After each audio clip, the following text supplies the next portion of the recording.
Hello everyone and welcome to the 15th episode of Meraki Snippets on our channel Meraki Learning. So Meraki Snippets is a series of short videos where we cover the factual portion which is often asked in the exam. For example, the definitions, the articles or the small concepts which get ignored while the normal preparation by the students. Okay, so in this particular snippet we will be talking about the articles related to UPSC that is Union Public service Commission. So बहुत बार जो है इन articles से question पूछा जाता है. एक तो यूपीएससी से ही बहुत बार जो है क्वेश्चन पूछा जाता है डिटेल में regarding the functions, regarding the conditions, term etcetera. Plus कई बार आर्टिकल से जो सिंपल मैच करने होते हैं आपको आर्टिकल्स है, कौन सा आर्टिकल है जो बिल्कुल फैक्चुअल क्वेश्चन है वो भी इसमें से पूछे जाते हैं. तो वो जो आर्टिकल्स वाला पोर्शन है आज हम इस स्निपेट में कवर करेंगे. So let's get started. So Article 315 to Article 323, right 315 से लेकर 323 तक जो आर्टिकल्स हैं of part 14 of the Indian constitution deal with public service commissions. Now public service commissions include UPSC, which is the Public Service Commission for the center, for the union, and it also includes the state public service commissions. तो जो articles हैं 315 से लेकर 323 तक ये UPSC से तो deal करते ही करते हैं, साथ में स्टेट पब्लिक सर्विस कमीशन से भी यही आर्टिकल्स जो हैं डील करते हैं, राइट. सो आपको ये पता होना चाहिए. नाउ इन एक एक आर्टिकल को हम देखते हैं कौन सा आर्टिकल किस चीज़ से डील करता है. हम बहुत ज़्यादा टेक्निकलिटी में नहीं जाएंगे बिकॉज वो तो पूरा का पूरा जो टॉपिक कवर करने वाली बात हो जाएगी. This is a short video, so we will be dealing with which articles deals with which aspect of the commission, right? So starting with Article 315, it deals with public service commissions for the union and for the states. तो एक public service commission होना चाहिए union के लिए और हर state का अपना जो है एक पब्लिक सर्विस कमीशन होना चाहिए. तो जो इस्टेब्लिशमेंट की बात है, ठीक है, कि पब्लिक सर्विस कमीशन होने चाहिए, there should be public service commissions, इनकी इस्टेब्लिशमेंट की बात है, अस्तित्व की जो बात है पब्लिक सर्विस कमीशंस की, वो डील करता है article 315, article 305. So there will be public service commissions. ये बात बोली गई है किसमें, आर्टिकल 315 के अंदर, right. So again you should know कि यूपीएससी की बात भी हो रही है, स्टेट पब्लिक सर्विस कमीशंस की भी यहाँ पर बात हो रही है. Then coming to article 316, this deals with appointment and term of office of members of these commissions. ठीक है, कि इनकी अपॉइंटमेंट कौन करेगा और इनकी टर्म क्या रहेगी. सो अपॉइंटमेंट अगर हम बात करें यूपीएससी की, ठीक है, तो अपॉइंटमेंट कौन करते हैं, President of India. And if we talk about state public service commissions, उनके जो मेंबर्स हैं उनकी अपॉइंटमेंट कौन करते हैं, governor of that particular state, right. और terms of office of member भी जो है ये आर्टिकल 316 जो है डील करता है. Now coming to Article 317, it deals with removal and suspension of a member.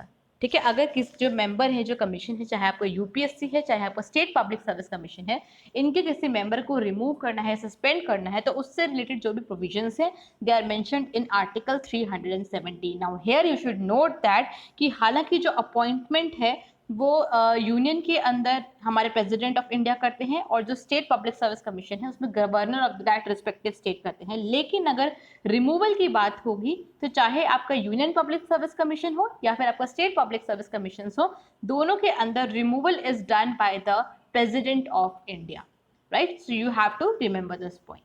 Now coming to Article 318, it deals with power to make regulations as to conditions of service of these members.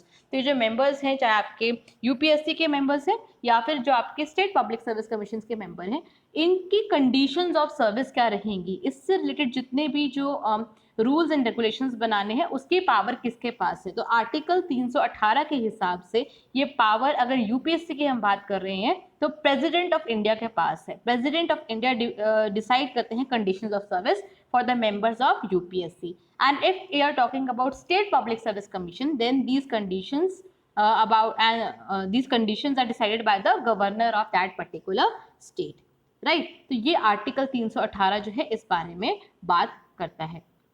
Now coming to Article 319, it deals with prohibition as to holding of office by members on ceasing to be members of the commission. जो members हैं हमारे, चाहे UPSC की हैं चाहे state public service commission के हैं, जब इनकी जॉब जो है खत्म हो जाती है, जब इनका टेन्योर खत्म हो जाता है, तो उसके बाद वो क्या किसी ऑफिस में, गवर्नमेंट ऑफिस में सर्व कर सकते हैं कि नहीं कर सकते हैं? सो दे आर प्रोहिबिटेड, राइट। तो जो चेयरमैन होंगे हमारे यूपीएससी के, वो किसी भी पोजीशन पे, गवर्नमेंट पोजीशन को होल्ड नहीं कर सकते, he is prohibited for doing so, ठीक है। तो ये है आर्टिकल 319 में। और अगर कोई मेंबर है वो जो है चेयरमैन बन सकते हैं यूपीएससी के, राइट। अगर कोई मेंबर है हमारे यूपीएससी के, वो चेयरमैन की तरह नियुक्त हो सकते हैं अपनी सेकेंड, इसके बाद अपनी टर्म खत्म होने के बाद, पर इसके अलावा जो है कोई और अपॉइंटमेंट नहीं हो सकती है, मतलब किसी और ऑफिस में, किसी और डिपार्टमेंट में जाके जो ये लोग हैं सर्व नहीं कर सकते, right. So all these are, जितनी भी ये प्रोविजंस हैं,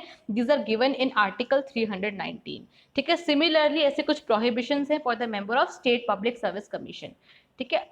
ये सारे है जो है आर्टिकल 319 में, हम बहुत डिटेल में नहीं कर रहे, सिर्फ मोटा मोटा कि कौन सा आर्टिकल कौन सी चीज से डील करता है, डिटेल के लिए आप देख सकते हैं। Then article 320 deals with functions of the public service commissions, ठीक है। तो इनकी क्या फंक्शंस रहेंगे, ठीक है, वो कौन सा आर्टिकल डील करता है? आर्टिकल 320। तो हमने 315 से शुरू किया था और 320 पे जाकर जो है फंक्शंस आ रहे हैं। Now coming to article 321, it deals with the power to extend functions, कि जो फंक्शंस हैं यूपीएससी के, अगर इनको एक्सटेंड करना हो, इनकी और फंक्शंस इनको देने हो, तो वो पावर किसके पास है? तो यूपीएससी की अगर पावर बढ़ानी हो, उसके फंक्शंस बढ़ाने हो, ठीक है, हम उसके सुपरविजन में हमें और काम करवाने हो, तो वो पावर है किसके पास? Parliament of India. Remember, it is not the President of India, it is the Parliament of India, अगर हमें फंक्शंस बढ़ाने हैं तो, right. Similarly in the case of state public service commissions, तो जो भी उस रिस्पेक्टिव स्टेट की जो स्टेट लेजिस्लेचर है, वो उसके पास पावर है to extend the functions of that particular state public service commission, right. So this was all about article 321, power to extend the functions. Next is article 322, expenses of public service commission. तो जितना भी खर्चा आ रहा है, जितने भी expenses हो रहे हैं पब्लिक सर्विस कमीशन के, उनके एक्सपेंसेस से, चाहे उसमें सैलरीज हैं चाहे और कोई खर्चा है, डील करता है article 322। These expenses are charged upon the consolidated fund of India or the consolidated fund of state, जो भी केस होगा उस हिसाब से, राइट। तो these are charged on, ये आपको याद रखना है। सो आर्टिकल 322 जो है, it deals with the expenses of public service commissions. Now next and the last article is article 323, it is deals with the reports of public service commissions. तो ये जो यूपीएससी है वो कैसे परफॉर्म कर रहा है, उसको अपनी एक performance report, annual performance report submit करनी होती है to the President of India, ठीक है। इसमें से क्वेश्चन भी पूछा गया था 1-2 साल पहले कि कौन सा आर्टिकल है, तो it was article 323 of the Indian constitution, right. Similarly अगर कोई स्टेट पब्लिक सर्विस कमीशन है, उनको अपनी एनुअल परफॉर्मेंस रिपोर्ट सबमिट करनी होती है to the governor of that particular state, ठीक है। तो ये भी जो है प्रोविजन किसमें आता है? आपका article 323 of the Indian constitution. तो ये हो गए आपके आर्टिकल्स फ्रॉम 315 टू आर्टिकल 323। थोड़े ज़्यादा हैं, लेकिन हम एक बार फटाफट इनको दोबारा से देख लेते हैं। सो आर्टिकल 315 जो है, सबसे पहले कोई चीज़ होगी, उसका अस्तित्व होगा, उसकी स्टैब्लिशमेंट होगी। तो आर्टिकल 315 ये बता रहा है कि पब्लिक सर्विस कमीशंस होंगे, चाहे वो यूनियन पे हैं चाहे वो स्टेट लेवल पे हैं। अब अगर कमीशन होंगे तो उसके अंदर कुछ ना कुछ लोग भी होंगे, उसमें अपॉइंटमेंट्स करनी पड़ेंगे। तो आर्टिकल 316 जो है वो अपॉइंटमेंट एंड टर्म्स से हमारा डील करता है। देन अगर हमने अपॉइंटमेंट की बात की है तो हम रिमूवल की बात भी करेंगे। So article 317 deals with removal and suspension of the members, right. तो 3 आर्टिकल्स आपको स्टार्टिंग में ये हो गए। उसके बाद आर्टिकल 318 क्या है? कंडीशंस ऑफ सर्विस से रिलेटेड अगर कोई रूल्स एंड रेगुलेशंस बनानी है तो उसकी पावर किसके पास होगी, ठीक है। तो जो हमने अपॉइंटमेंट कर ली, रिमूवल कर ली, फिर हम कंडीशंस ऑफ सर्विस की बात करते हैं कि कौन जो है वो कंडीशंस डिसाइड करेगा।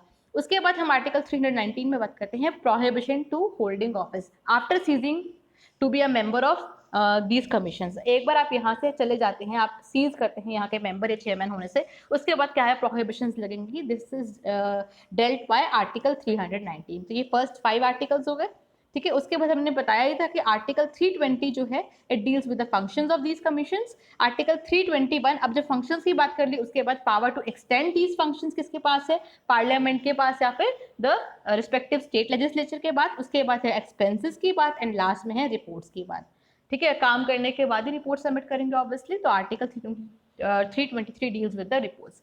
सो इस सीक्वेंस में आप ऐसे करके जो है याद कर सकते हैं, बहुत बार क्वेश्चन जो है पूछा जाता है, right. So this was all about this snippet, थोड़ा सा शायद लंबा हो गया है, कोई बात नहीं।